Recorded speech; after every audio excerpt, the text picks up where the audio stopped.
Welcome everyone to worship on this fourth Sunday in our Faith Over Fear series, the book of Revelation.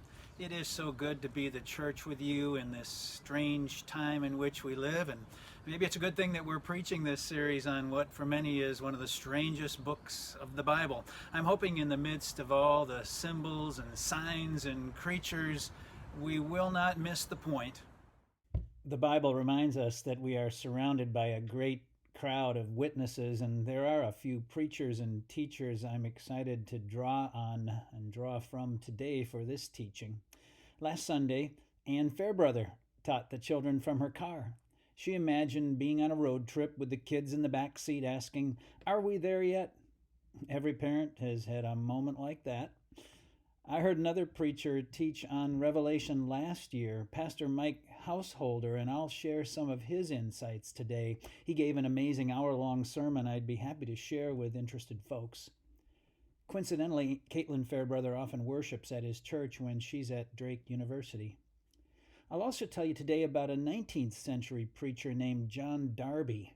And finally, I'll draw from a pastor near and dear to all of us, Kevin Farrar. For all of its fantastical images, the book of Revelation is the revealing, the unveiling, the uncovering of Jesus Christ for people who live in difficult times.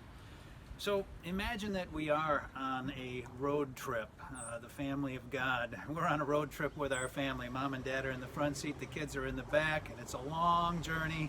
And inevitably along the way, one of the kids in the back seat, there's some stirring and such starting, and one of the kids says, "When are we going to get there? Are we there yet?" Mom and dad in the front seat, whoever's driving, they know that it's a long journey. We're on the road together. They say, "Well, we're almost there. 30 minutes, we should be there." It's quiet for about an hour, and then there's some more stirring in the back seats. One of the kids begins to squabble with another, and on it goes, and then somebody cries out, "I thought you said we were going to be there. It's been at least 20 or 30 minutes. How come we're not there yet?" Mom and dad know that we're on a journey. They know that if we get too fixated on the destination, we miss the point. We're on vacation! If we get too worried about the end, we miss the point. Don't miss the point. On the journey of life, God is the driver and we're in the back seat. Don't get so fixated on the end or caught up in the squabbles with our fellow travelers as to miss what's being revealed right now. Trust the driver. For the past couple hundred years, Christianity has been missing the point of Revelation. Nearly 200 years ago, a preacher named John Darby became obsessed with the end of the world and began interpreting the many symbols and signs and characters of Revelation in order to predict how and when the world would come to an end. Others joined him, and over the decades, there have been more than a few occasions when followers gathered for the end of the world, only to realize we're not there yet and ask, when will we get there? I don't mean to say that Pastor Darby was a bad guy. Every preacher falls far short of the glory of God. It's just that research shows that now some 30, maybe 50% of Christians ascribe to the views of the Bible that Darby held. And it's ironic. For centuries, the things that Darby taught were not important to the apostles Peter or Paul or preachers like Martin Luther. Did it take John Darby in the early 19th century to finally get the Bible right? Well, that could be. When it comes to the end of time, God will do what God will do, but fixating on the end of the world does not change the point of the Bible. God lived among us in Jesus to reveal himself to us and teach us how to live in his presence now. He lived and died and rose again, ascending to the Father. And one day, Jesus is coming back to judge the living and the dead, and there will be victory. There is hope in this. If you read Revelation and think it's doom and gloom, you've missed the point. During some of our lifetimes, popular preachers and teachers have picked up this end times theme. Hal Lindsey wrote The Late Great Planet Earth. It was very popular when I was a young man. More recently, a guy named Timothy LaHaye wrote a hugely popular book called Left Behind. It's been made into movies. They both tell of the end times based on their interpretation of Revelation. I'm not saying they're wrong. I'm just saying that they are missing the point. Revelation reveals how God holds everything together in Jesus Christ, and the point is this: don't fixate on the end. Focus on how we live right now. Trust the driver. Follow Jesus. Jesus taught exactly that point. Regarding the end of time, he said, "About that day or hour no one knows, neither the angels in heaven nor the Son, but only the Father. Beware, keep alert, for you do not know when the time will come." It's not that Jesus wasn't concerned about the end. He too spoke of signs. It's just that he remained focused on the journey we are on right now. Over and over, he taught us to be ready, to be alert, to live ready, to live alert. Rather than focusing on the end, he taught that the kingdom, his reign, begins now among us. He taught us to live that awareness, to be generous, to heal the sick, to visit the lonely, to give to the hungry and thirsty. Don't miss the point. Don't fixate on the end. Don't get caught up in the squabbles in the back seat with your fellow travelers. Trust the driver. Follow him.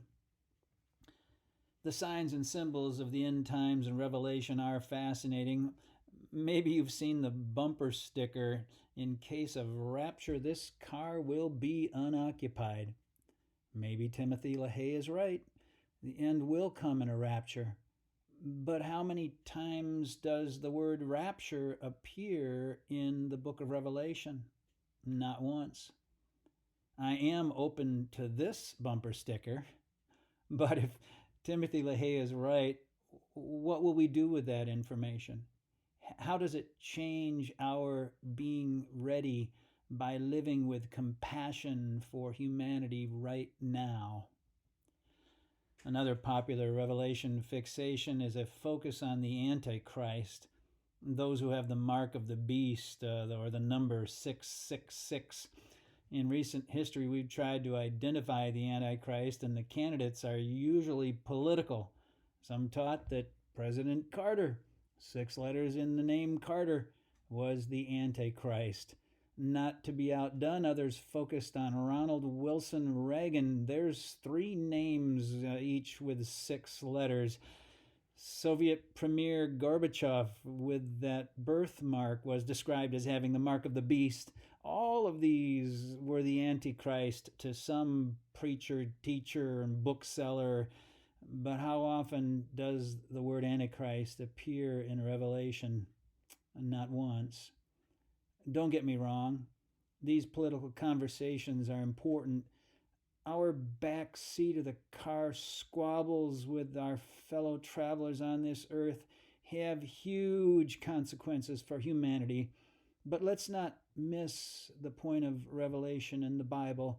God holds all things together and calls us to the sure and certain hope of Jesus' return and to live right now, bearing the suffering of humanity with faith, hope, and love.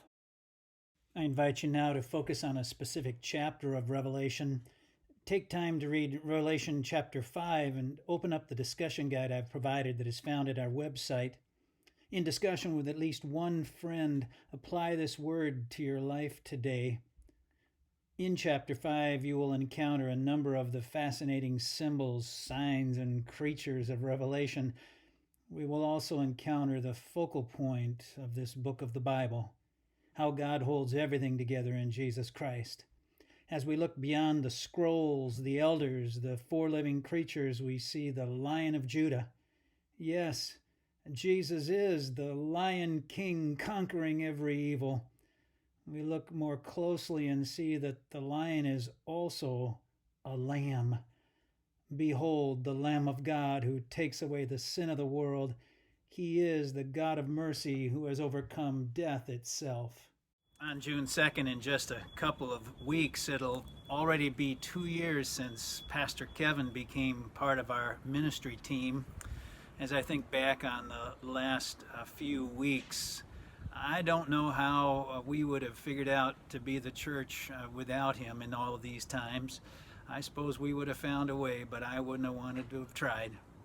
On April 26th, when we began this Faith Over Fear Revelation worship series, Pastor Kevin shared an insight that I want to make sure we don't miss.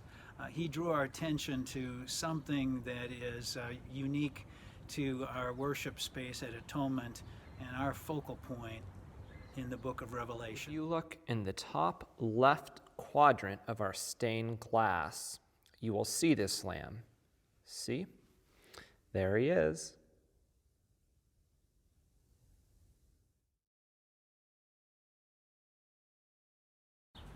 Do you see?